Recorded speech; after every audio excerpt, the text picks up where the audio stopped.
तो गाइस मैं हूं तो और आप देख रहे हैं रेसलिंग फैंस नेटवर्क। शुरू करते भाई अपनी बातों को हम लोग सबसे पहले अमेरिकन नाइटमेयर कोडी रोड्स से। तो जिस चीज़ के ऊपर भाई डिबेट आए दिन होते रहती है, कोडी रोड्स ने उसी चीज़ के ऊपर आग डाल दी है, मतलब आग नहीं सॉरी पेट्रोल डाल दी है। एंड अब उस पर आग वापस से कोडी रोड्स ने भाई बढ़ा दी है। कोडी रोड्स ने क्या बोल दिया मैं आपको बता दूं। कोडी रोड्स कहते हैं कि वो WWE के फेस ऑफ कंपनी है। कोडी रोड्स ने भी रिसेंट इंटरव्यू में ऐसा क्लेम किया है एरियल हेलवानी के साथ बात करते हुए। कहते हैं Cody, when you have the WWE championship which is still the richest prize in the game, I am gonna say I am the face of WWE। उसके बाद कहता है I think you are safe if you say Roman Reigns is, you are safe if you say Rhea Ripley is, if you say CM Punk is or Liv Morgan, if you say those names those seem to be safe names. कहते हैं Cody Rhodes की देखो मैं तो ये बोलूंगा कि मेरे पास है WWE चैंपियनशिप जो कि अभी भी इस गेम में इस बिजनेस में रिचेस्ट प्राइज मानी जाती है, तो इसलिए मैं बोलूंगा कि वो टाइटल मेरे पास है तो मैं WWE का फेस हूँ। तुम सेफ हो अगर तुम कहते हो कि रोमन रेंस, तुम्हारी बात वैलिड अगर तुम रिया रिप्ले का भी नाम लेते हो तो, तुम्हारी बात वैलिड अगर तुम CM punk and Liv Morgan का भी नाम लेते हो तो।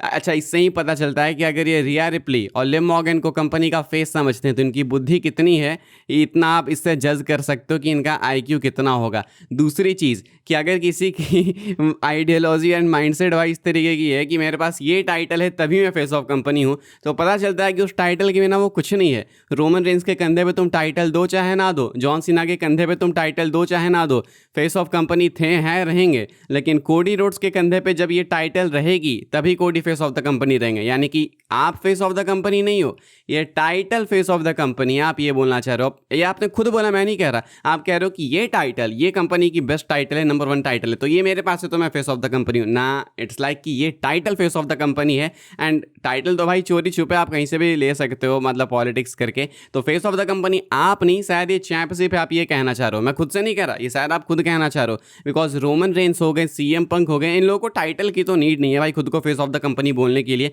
एंड बाकी आपने रिया रिप्ली लिव मॉर्गन का नाम लिया, अगर ये लोग फेस ऑफ द कंपनी है तो पता नहीं फिर एस ऑफ द कंपनी कौन है, दैट आई डोंट नो भाई। बाकी कोडी रोड्स भाई ट्रिपल एच के ऊपर भी कमेंट करते हैं एंड कहते हैं कि ट्रिपल एच से बेटर बुकर कोई हो ही नहीं सकता है WWE का। इस पर रिप्लाई करते हुए ब्रॉन स्ट्रोमन कहते हैं कि रेटिंग्स तो कुछ और ही कहती है, मतलब कोडी कहते हैं कि भाई ट्रिपल एच से बेटर कोई बुकर नहीं है, तो स्ट्रोमन कहते हैं कि अच्छा ऐसा है क्या, तो रेटिंग्स तो कुछ और ही कहती है। तो ब्रॉन स्ट्रोमन ने भाई बिल्कुल बरी कर दिया कोडी रोड्स को उनके इन कमेंट्स के ऊपर। आज कोडी रोड्स भाई कुछ नशे करके आया था ऐसा लगता है, इंटरव्यू में 2 फालतू बातें इन्होंने बोली। पहला कि इनको लगता है कि फेस ऑफ कंपनी है, एंड दूसरा कि ट्रिपल एच जो है वो बेस्ट बुकर हैं। तो 2 वाहियात बातें सेम डे पे कोडी रोड्स ने करके प्रूव कर दिया है कि Cody Rhodes is the real nightmare. आगे बढ़ते हैं भाई, हम लोग बात करते हैं अगली स्टोरी के बारे में जो कि GTA 6 को लेके। GTA 6 की प्री ऑर्डरिंग्स चालू हो चुकी है भाई, एंड जो प्राइस है GTA 6 की वो WWE 2K26 से भी सस्ती है। WWE 2K26 डीलक्स एडिशन $140 के आसपास का था, एंड वहीं पे GTA 6 $79 एंड $99 का है, यानी कि $80 एंड $100 का। तुम डिफरेंस देख रहे हो भाई, एक GTA 6 गेम है जो कि इतने साल से डेवलपमेंट में, जिस पे इतने $बिलियन खर्च किए गए हैं, जो कि भाई बुर्ज खलीफा से भी ज़्यादा महंगी है। एंड ये एक तरफ WWE 2K26 का डीलक्स एडिशन है, हर साल सेम गेम ही पकड़ा देते हैं भाई हल्का फुल्का बदल के कि हाँ हमने एंट्रेंस बदल दी, ये बदल दी। एंड उस गेम की प्राइसिंग इन्होंने रख रखी है ऑलमोस्ट $150। एंड एक तरफ है GTA 6, यानी कि we are literally comparing hydrogen bomb with a coughing baby, समझ रहे हो तुम। फिर भी WWE का गेम ज़्यादा महंगा है। इससे 2 चीज़ें मालूम चलती है, एक तो WWE को औकात नहीं पता अपनी, दूसरी चीज़ TK वाले पागल हो गए हैं, मतलब इनको पैसों के अलावा कुछ भी नहीं दिखता। ये भूल जा रहे हैं कि GTA जैसी गेम, इसको कहते हैं बिजनेस भाई। GTA को पता भाई कि देखो हमारी बिक्री बहुत होने वाली है, तो अगर हम प्राइस हल्का डाउन भी कर देंगे तो कोई अंतर नहीं आएगा, ज़्यादा लोग खरीदेंगे इनफैक्ट। एंड हर किसी को अफोर्डेबल लग रहा है भाई ये गेम। 5,000 6,000 7,000 8,000 का गेम आ रहा है GTA 6 इतने सालों बाद, क्यों नहीं कोई अफोर्ड करेगा भाई। अगर कोई रियल गेमिंग फ्रीक है तो हर कोई कर सकता है अवॉइड कर रहा हूँ अफोर्ड, कुछ टाइम पैसे जमा करके हर कोई अफोर्ड कर सकता है चाहे तो भाई। लेकिन एक तरफ WWE का गेम है जो आप खेल के 2 बार में बोर हो जाओगे। लाइक मैं पर्सनली बोर हो जाता भाई WWE का गेम खेल के कि सेम ही चीज़ है, हर मैच ऑलमोस्ट सेम है, तो वो तो मुझे बोरियत आ जाती है। लेकिन GTA में आप बोर नहीं हो सकते कम से कम 5 से 6 महीने, अगर आप एक्चुअली में गेमर हो तो इतनी भयंकर गेम, इतनी तगड़ी गेम भाई जो आने वाली है वो WWE के 2K26 से भी सस्ती है।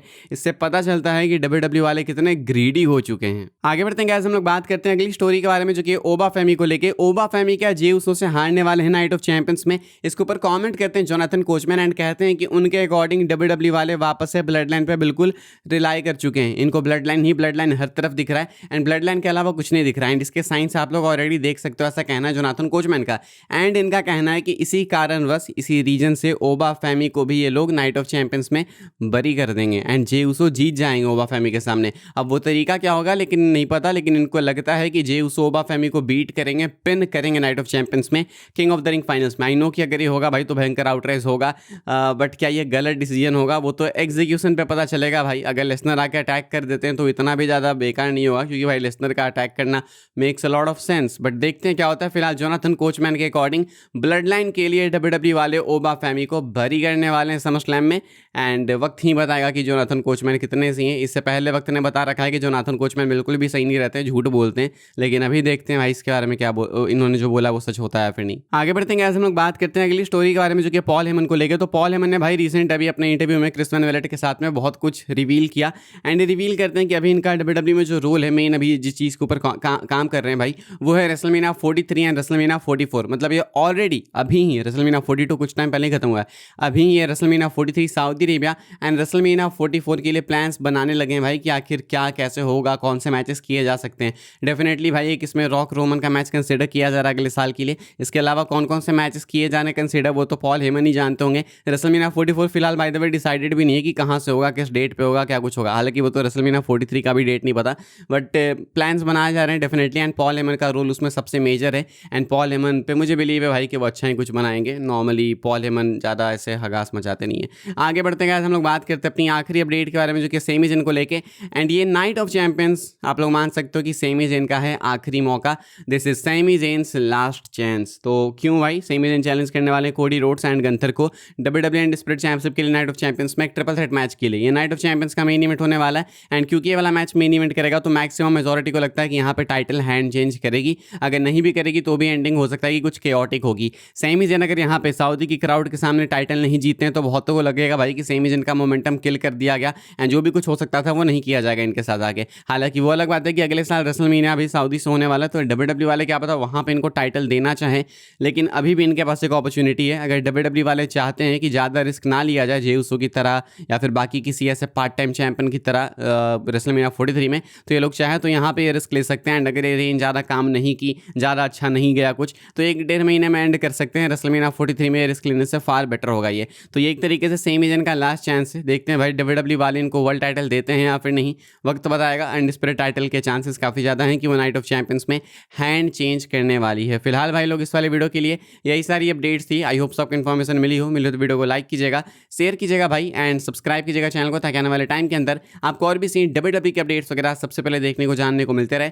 फॉलो कर सकते हैं आप लोग मुझे इंस्टाग्राम एंड ट्विटर लिंक आपको मिलेगा डिस्क्रिप्शन में। ज्वाइन कर सकते हैं व्हाट्सएप चैनल को, उसके भी लिंक है डिस्क्रिप्शन में। मिलूंगा मैं आपसे अगले वीडियो में जल्दी ही, तब तक के लिए good bye, thanks for watching.